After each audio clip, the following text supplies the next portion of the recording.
ঢাকা বিশ্ববিদ্যালয়ের অধ্যাপক রুমানা মঞ্জুরের উপর অকথ্য নির্যাতন চালানোর 10 দিন পর গোয়েন্দা পুলিশের হাতে ধরা পড়ল স্বামী হাসান সাঈদ।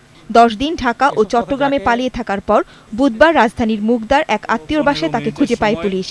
উত্তর মুগদার একটি বাসা থেকে জনৈক মোজাম্মেল হোসেনের বাসা থেকে এসি আহাদের টিম ওই পাষণ্ড স্বামীকে গ্রেপ্তার করতে সমর্থ হয়।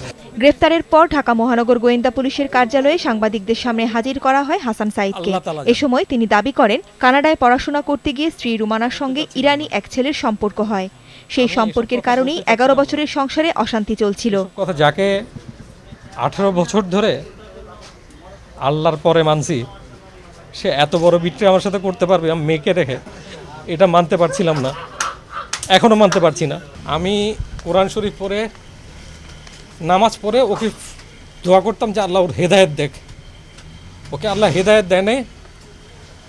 ওর বাবা মাকে আমি দেখিয়েছি, কোনো লাভ হয়নি।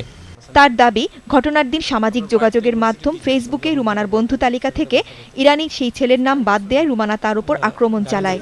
ধস্তাধস্তির সময় কি ঘটেছে তা তিনি জানেন না। টর্চার আমি করি নাই, টর্চার ও আমার সাথে করছে। নাম যখন বাদ দিই এই ছেলেটার, তখন ও ফেরোসাস হয়ে আমার উপর ঝাঁপায় পড়ে, এতে আমার চশমা পড়ে যায়। তখন হাতাহাতিতে কি হয়েছে আমি জানি না। হাসানের তথ্য মতে রুমানা তার উপর আক্রমণ চালায়। তবে গোয়েন্দা পুলিশের উপকমিশনার জানান, তার শরীরের কোথাও কোনো জখমের চিহ্ন নেই। বিভিন্ন সময়ে রোমানার উপরে অত্যাচার চালাতো। এই অত্যাচার চালাতে চালাতে এক পর্যায়ে 5 তারিখে একেবারে তাকে হত্যার চেষ্টা করে। আমার মনে হয় সে এখন অনেক কাহিনী মেক করার চেষ্টা করবে। এখন পর্যন্ত ওনার শরীরে কোনো জখম পাইনি বা উনিও নিজেও কোনো জখম হয়েছে বলেনি। চোখে মোটা গ্লাসের চশমা পরা হাসান সাঈদের দাবি, তিনি চোখে দেখেন খুবই সামান্য। গত 5 জুন ধানমন্ডির বাসায় স্বামী হাসান সাঈদের নির্যাতনের শিকার হন ঢাকা বিশ্ববিদ্যালয়ের আন্তর্জাতিক সম্পর্ক বিভাগের সহকারী অধ্যাপক রুমানা মঞ্জুর। তার দুটো চোখই নষ্ট হবার আশঙ্কা চিকিৎসকদের। মঙ্গলবার উন্নত চিকিৎসার জন্য ভারতের চেন্নাইয়ে নিয়ে যাওয়া হয় রুমানা মঞ্জুরকে।